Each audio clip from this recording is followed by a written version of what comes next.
അങ്ങനെ സ്കിറ്റ് കളിക്കാൻ പറ്റാത്തൊരവസ്ഥയിൽ എന്നെ കൊണ്ടാക്കി.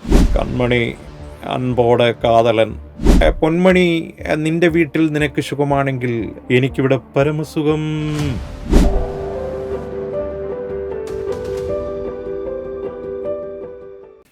തൃശ്ശൂർ അനുരഞ്ജനയായാലും, കൊച്ചിൻ രസിക, കൊച്ചിൻ സംഘകല, കൊച്ചിൻ ക്ലൗൺസ്, എൻ്റെ തന്നെ ഗ്രൂപ്പായിരുന്ന കൊല്ലം ശബ്ദകല, ഇതിലൊക്കെ ഞാൻ വെറും താരങ്ങളെ, സിനിമാ താരങ്ങളുടെ ശബ്ദാനുകരണം മാത്രമല്ല ചെയ്തുകൊണ്ടിരുന്നത്. നല്ല അസലായിട്ട് സ്കിറ്റിൽ അതിൽ മെയിനായിട്ടുള്ളത് ചെയ്യുമായിരുന്നു. പക്ഷെ പിന്നീട് ഗ്രൂപ്പിലൊക്കെ വിളിക്കുമ്പോഴത്തേക്കും എന്നോട് പറയാറുണ്ട്, സിറാജിക്ക അല്ലെ സിറായിട്ട വൺമാൻ ഷോ മാത്രം ചെയ്താൽ മതി, സ്കിറ്റ് ഞങ്ങളൊക്കെ കൂടി ചെയ്തോളാം. അങ്ങനെ സ്കിറ്റ് കളിക്കാൻ പറ്റാത്തൊരവസ്ഥയിൽ എന്നെ കൊണ്ടാക്കി. അങ്ങനെയാണ് ഞാൻ ഗ്രൂപ്പിൽ നിന്നൊക്കെ വിട്ടിട്ട് ഞാൻ സ്വന്തമായിട്ട് കൊല്ലം സിറാജ് നയിക്കുന്ന കോമഡി ഷോ എന്നും കൊല്ലം സിറാജ് നയിക്കുന്ന മിമിക്സ് ആൻഡ് മ്യൂസിക് എന്നും പറഞ്ഞിട്ട് ഞാനും വിനോദ് കൂട്ടിക്കട, കുഞ്ചൻ ഷിബു, ലിനു വൈക്കം ഇങ്ങനെയൊക്കെ തുടങ്ങിയ കുറേ താരങ്ങളെ സംഘടിപ്പിച്ചുകൊണ്ട് സ്കിറ്റും നല്ല അസലായിട്ട് ചെയ്യുന്നുണ്ട്, നടന്മാരെയും ചെയ്യുന്നുണ്ട്, പുതിയ പുതിയ നടന്മാരെ പരീക്ഷണങ്ങളൊക്കെ നടത്തി സ്റ്റേജിൽ ചെയ്യുന്നുണ്ട്. സത്യം പറഞ്ഞാൽ ഇങ്ങനെ പോകുമ്പോഴാണ് കൂടുതൽ എനിക്കൊരു ആത്മസംതൃപ്തി കിട്ടിക്കൊണ്ടിരിക്കുന്നത് എന്നുള്ളത് വളരെ സത്യമായൊരു കാര്യമാണ്. അത് ശബ്ദാനുകരണത്തിൽ എനിക്ക് ഏറ്റവും ഇഷ്ടപ്പെട്ടതെന്ന് പറഞ്ഞാൽ നസീർ സാറിൻ്റെ ശബ്ദം ഏത് ഡയലോഗിലും നമുക്ക് പറയാൻ പറ്റുന്ന ഒരു ശബ്ദാനുകരണം എനിക്കുണ്ട്. നസീർ സാറിൻ്റെയും ജയൻ, അതുപോലെ തന്നെ സുകുമാരൻ, ഇവരുടെയൊക്കെ ഏത് കൊച്ചുകുളപ്പാന്ന് പുറത്ത് വിളിച്ചുണർത്തിയിട്ട് പറയാൻ പറ്റുന്ന താരങ്ങളുടെ ശബ്ദാനുകരണമാണ് ഇവരുടെയൊക്കെ. മൈ സ്റ്റോറിയിലൂടെ എൻ്റെ കഥ കേട്ടുകൊണ്ടിരിക്കുന്ന നിങ്ങൾക്ക് എൻ്റെ ഒരു ഗിഫ്റ്റായിട്ട് കുറച്ച് താരങ്ങളുടെ ശബ്ദാനുകരണം ഞാൻ അവതരിപ്പിക്കുകയാണ്. കമലഹാസൻ്റെ ഗുണ എന്ന സിനിമയിലെ ആ ഡയലോഗും പാട്ടും ഒന്ന് അവതരിപ്പിക്കാം. കൺമണി, അൻപോടെ കാതലൻ, നാനെഴുതും കടിതമേ പടി. കൺമണി, അൻപോട് കാതലൻ, നാനെഴുതും കടിതമേ. பாட்டாகவே படிச்சுட்டு அப்போ நானும் முதல்ல கண்மணி சொன்ன இல்லை, இப்போ பொன்மணி போட்டுக்கோ. பொன்மணி, உன் வீட்டில் உனக்கு சௌக்கியமா, நான் இன்று சௌக்கியம். பொன்மணி, உன் வீட்டிൽ സൗഖ്യമാ, ഞാൻ ഇன்று സൗഖ്യമേ. நான் നനച്ച് பார்க்கும்போது അരുവി മാതിരി കവിത കൊട്ടത്. അതുപോലെ ഞാൻ പുതിയ പരീക്ഷണങ്ങൾ നടത്തുന്ന കൂട്ടത്തിലാണ്. അപ്പോൾ ഇത് തന്നെ നസീർ സാറ് ഈ ഡയലോഗ് മലയാളത്തിൽ ആക്കി അവതരിപ്പിച്ചാൽ എങ്ങനെ ഉണ്ടാവും എന്നുള്ളത് ഞാനൊന്ന് ആലോചിച്ചാണ്. പ്രിയപ്പെട്ട കൺമണിക്ക് സ്നേഹപൂർവം നിൻ്റെ കാമുകൻ എഴുതുന്ന പ്രേമലേഖനം വായിക്കും. കൺമണി, സ്നേഹത്തോടെ കാമുകൻ, ഞാൻ എഴുതും പ്രേമലേഖനം. ഓഹോ, അതൊരു പാട്ടാക്കി മാറ്റിയല്ലേ, നീ മിടിക്കുകയാണ്. അപ്പം അങ്ങനെയാണെങ്കിൽ അടുത്ത വരി എഴുതിക്കോളൂ. പൊന്മണി, നിൻ്റെ വീട്ടിൽ നിനക്ക് സുഖമാണെങ്കിൽ എനിക്കിവിടെ പരമസുഖം. ജിഞ്ചിന്നാക്കിടി മണ്ടിപ്പെണ്ണേ. ജയൻ്റെ പറയുമ്പോൾ കൺമണി, അൻപോട് കാതലൻ, ഞാൻ എഴുതും പ്രേമലേഖനം. ഓഹോ, നീ അതൊരു പാട്ടാക്കി മാറ്റിയല്ലേ കൊച്ചേ. അങ്ങനെയാണെങ്കിൽ അടുത്ത വരി എഴുതിക്കോ. പൊന്മണി, നിൻ്റെ വീട്ടിൽ നിനക്ക് സുഖമാണെങ്കിൽ എനിക്കിവിടെ പരമസുഖം. അതുപോലെ തന്നെ സുകുമാരൻ ഹൈലൈറ്റാണ്. സുകുമാരൻ എന്നൊക്കെ പറഞ്ഞാൽ എനിക്ക് ഓർമ്മയുള്ളത് കൊടുങ്ങല്ലൂർ അമ്പലത്തിൽ പണ്ട് രസികയുടെ ഒരു പ്രോഗ്രാം അവതരിപ്പിച്ചപ്പോൾ സുകുമാരൻ ഒന്നുകൂടി പറയണമെന്നും പറഞ്ഞ് ലിസ്റ്റ് വന്നിട്ടുണ്ടായിരുന്നു. അത്രയ്ക്ക് സുകുമാരന് ഭയങ്കര ഇഷ്ടമാണ്. പലരും വിളിച്ചിട്ട് പറയും സുകുമാരൻ നല്ലതാണ്. അത് എന്ന് നിൻ്റെ മൊയ്തീൻ നേതൃത്വത്തിൽ പൃഥ്വിരാജിൻ്റെ ഡയലോഗ് സുകുമാരൻ പറയും. അയ്യോ പാവം, അല്ല ഇതാര് കാഞ്ചനി, അമ്പടി കള്ളി, ഈ പുഴയുടെ കര പിടിച്ച് നടന്നാൽ അങ്ങ് അറബിക്കടൽ മാത്രം. ഇനി എത്ര കടവത്തെ തോണിക്കാരും കുത്തി നിർത്തിയാലും ഇരുവഴിഞ്ഞിപ്പുഴ അറബിക്കടലിൽ ചേരും. ഇരുവഴിഞ്ഞ് അറബികളുള്ളതാണെങ്കിൽ കാഞ്ചന മൊയ്തീനുള്ളതാണെങ്കിൽ ഇരുവഴിഞ്ഞ് അറബിക്കടൽ. വല്ലതും മനസ്സിലായോടി കൊച്ചേ. പൃഥ്വിരാജ് പറഞ്ഞ ഈ ഡയലോഗ് തന്നെ ലാലു ലക്സ് വേറൊരു തരത്തിൽ പറഞ്ഞാൽ എങ്ങനെ ഉണ്ടാവും? ഇടി കാഞ്ചന കൊച്ചേ, ഈ പുഴയുടെ കരപിടിച്ചാൽ അങ്ങ് അറബിക്കടലാണെന്നൊക്കെ പറയുന്നത് ചുമ്മാതാ. നീ എന്നോടൊപ്പം വരികയാണെങ്കിൽ നിന്നെ ഞാൻ കൊച്ചിയിൽ കൊണ്ടുപോയി കൊച്ചിക്കടപ്പുറം കാണിക്കാൻ വേണ്ടി മോളെ. സമ്മതമാണെങ്കിൽ നമുക്ക് നാളെ തന്നെ പോകാൻ, സമ്മതമല്ലെങ്കിൽ നമുക്ക് ഇന്ന് തന്നെ അങ്ങ് പോയേക്കാം. ആ. എം എസ് തൃപ്പൂണിത്തുറ, അദ്ദേഹത്തിൻ്റെ ശബ്ദം എന്ന് പറഞ്ഞാൽ വളരെ എന്താണ്, കമ്പ്യൂട്ടർ ശബ്ദം എന്നൊക്കെ നമ്മൾ പറയാറില്ലേ. അപ്പോൾ എം എസ് തൃപ്പൂണിത്തുറ ഈ ഡയലോഗ് പറയുമ്പോൾ, മോളെ കാഞ്ചനെ, ഈ പുഴയുടെ കര പിടിച്ച് കിടന്നാൽ അങ്ങ് അറബിക്കടലാണെന്നൊക്കെ പറയുന്നത് ശരിയാ, പക്ഷേ എന്ന് മാത്രം നടക്കണം. നമുക്കൊരു ഓട്ടോറിക്ഷ പിടിച്ച് പോകാമെന്നേ. ഓട്ടോറിക്ഷയുടെ ശബ്ദവും എൻ്റെ ശബ്ദവും ഒരുപോലെ തന്നെയാ, സഹജവാസന, അല്ല എന്താ. അതുപോലെ തന്നെ ദാസേട്ടൻ്റെ ശബ്ദവും അദ്ദേഹത്തിൻ്റെ ഫിഗറും ഞാൻ സ്റ്റേജ് ചെയ്യാറുണ്ട്. ദാസേട്ടൻ്റെ ഫിഗറും ഞാൻ ചെയ്യാറുണ്ട്. ദിലീപ് നായകനായി അഭിനയിച്ച സൗണ്ട് തോമ എന്ന സിനിമയിൽ ദിലീപിൻ്റെ ഒരു പാട്ട് രംഗത്ത് യേശുദാസായി ഞാൻ വരുന്നുണ്ട്. അത് അങ്ങനെ ഒരു സിനിമയുടെ ഭാഗമാകാൻ കഴിഞ്ഞത് വളരെ സന്തോഷമുള്ളൊരു കാര്യമാണ്. അത് ദിലീപ് പറഞ്ഞിട്ടാണ് എന്നെ വിളിപ്പിച്ചതെന്ന് പ്രൊഡക്ഷൻ മാനേജർ പറയുകയുണ്ടായി. കണ്ടാൽ ഞാനൊരു സുന്ദരൻ എന്ന് പറയുന്ന ആ പാട്ട് രംഗത്താണ് ദാസേട്ടൻ്റെ രൂപമായി ഞാൻ വരുന്നത്.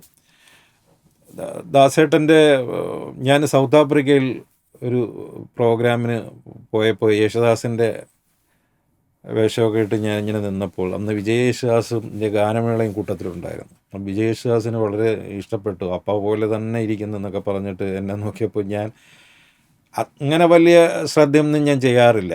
അങ്ങനെ അത്രയ്ക്ക് അങ്ങ് കറക്റ്റ് ആവണമെന്നൊന്നും നോക്കത്തില്ല. അപ്പോൾ ഞാൻ സാധാരണ ഒരു ചെരുപ്പാണ് ഇട്ടിരിക്കുന്നത്. അപ്പം വിജയ് യേശുദാസ് പറഞ്ഞു, അപ്പോൾ വെള്ള ഷൂസാണ് ഇടുന്നത് സ്ഥിരമായിട്ട്. ഞാൻ പറഞ്ഞു അത് ഞാൻ എടുത്തില്ല എന്ന് പറഞ്ഞു. അപ്പോൾ പുള്ളി ഞാൻ തരാമെന്ന് പറഞ്ഞ് പുള്ളി ബാഗ് തുറന്നു വെള്ള ഷൂസ് എടുത്തെനിക്ക്. അങ്ങനെ വിജയ് യേശുദാസ് എന്ന വെള്ള ഷൂസ് ഇട്ടുകൊണ്ടാണ് യേശുദാസിനെ ഞാൻ സ്റ്റേജിൽ അവതരിപ്പിച്ചത്. ഏതായാലും ദാസേട്ടൻ്റെ ശബ്ദം ഒന്നനുകരിക്കാം. പ്രിയമുള്ള കലാസ്നേഹികളെ, ഒരു കലാവിരുന്ന് ആസ്വദിക്കാനെത്തിയിരിക്കുന്ന നിങ്ങൾ ഓരോരുത്തരോടും വളരെ പ്രധാനപ്പെട്ടൊരു കാര്യം പറയാനുണ്ട്. ജഗദീശ്വരൻ്റെ അനുഗ്രഹത്തോടെ ഒരു കലാകാരൻ അല്ലെ കലാകാരി വേദിയിൽ വന്ന് നിന്ന് അവരുടെ കഴിവുകൾ പ്രകടിപ്പിക്കുമ്പോൾ അവരെ കൈയടിച്ച് പ്രോത്സാഹിപ്പിക്കുക എന്നുള്ളത് നിങ്ങളുടെ ഓരോരുത്തരുടെയും കടമയാണ്. ജഗദീശ്വരൻ നിങ്ങളെല്ലാവരെയും അനുഗ്രഹിക്കട്ടെ. നന്ദി, നമസ്കാരം. അതുപോലെ തന്നെ വളരെ നല്ല കൈയടി കിട്ടിക്കൊണ്ടിരിക്കുന്ന ഇതാണ്. പലരും നടന്നു പോകുമ്പോൾ തന്നെ പിടിച്ചു നിർത്തിയിട്ട് സിറാജിൻ്റെ നെടുമുടി വേണു എനിക്ക് ഭയങ്കര ഇഷ്ടമാണ് എന്ന് പറഞ്ഞിട്ടുണ്ട്. അപ്പം വേണിച്ചേട്ടൻ, നമ്മെ വിട്ടുപിരിഞ്ഞു പോയ വേണിച്ചേട്ടൻ, നെടുമുടി വേണു.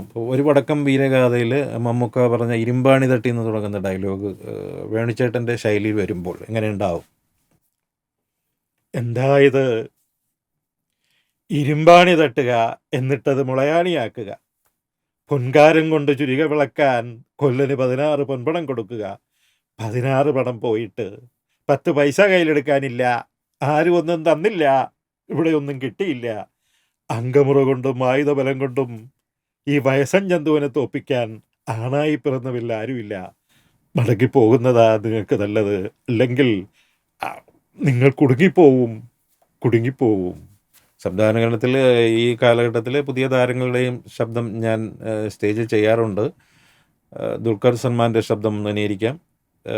CIA എന്ന് പറഞ്ഞ സിനിമയുണ്ടല്ലോ, അതിൽ ദുൽഖർ പറഞ്ഞ ഒരു ഡയലോഗ് ഒന്ന് കേൾക്കാം.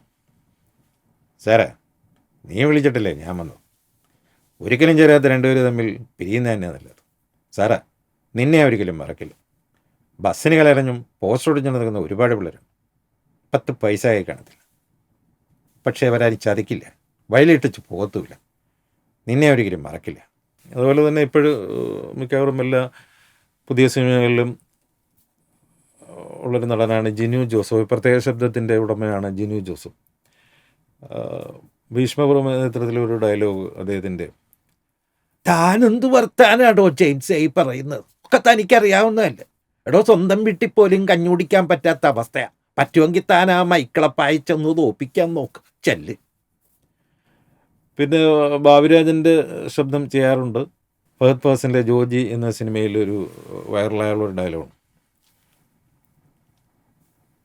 ഞങ്ങളപ്പൻ്റെ ശവസംസ്കാര ചടങ്ങിൽ പങ്കെടുക്കാനെത്തിയ എല്ലാവരോടും ഞങ്ങൾക്ക് നന്ദിയുണ്ട്. പടക്കം പൊട്ടിച്ചത് ആചാരവിരുദ്ധാണെന്നും പടക്കം പൊട്ടിച്ചത് ആഘോഷമാണെന്നും പറഞ്ഞു നടക്കുന്നവരുണ്ട്.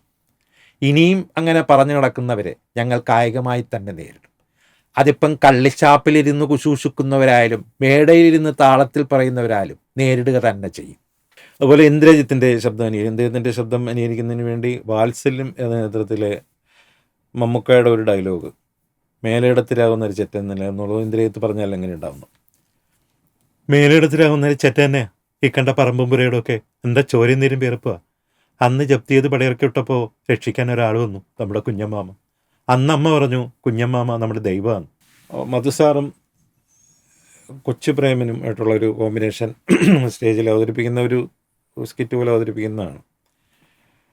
പ്രിയമുള്ളവരെ, മലയാള സിനിമയുടെ 98ാം വാർഷികത്തോടനുബന്ധിച്ച് സിനിമാ താരങ്ങൾ പങ്കെടുക്കുന്ന ഒരു ഗാനമേള ഉണ്ടായിരിക്കുന്നു.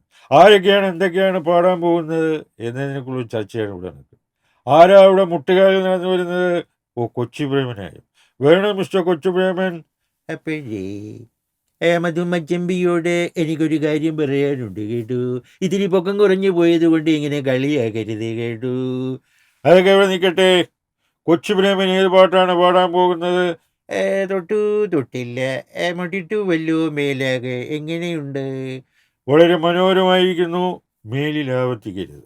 മിമിക്രിയിൽ ഞാൻ മിമിക്രി എന്ന് അന്ന് പറയാറായിട്ടില്ലെങ്കിലും ആദ്യം ഞാൻ അനുകരിച്ചത് ഒരു നടൻ്റെ ശബ്ദം അനുകരിച്ചത് കെ പി ഉമ്മൻ്റെ ആയിരുന്നു. കെ പി ഉമ്മൻ്റെ ശബ്ദമാണ് അനുകരിച്ചത്. വർഷങ്ങൾക്ക് ശേഷം കെ പി ഉമ്മൻ്റെ ഒരു 2 ഡയലോഗ് പറയാം. ശാരദേ, ഞാനൊരു വികാരജീവിയാണ്. നീ എന്നോട് സഹകരിച്ചാൽ നിനക്ക് ഞാൻ ആനയെ വാങ്ങിത്തരാം. സ്ഥിരം പറയുന്ന ഡയലോഗാണ്.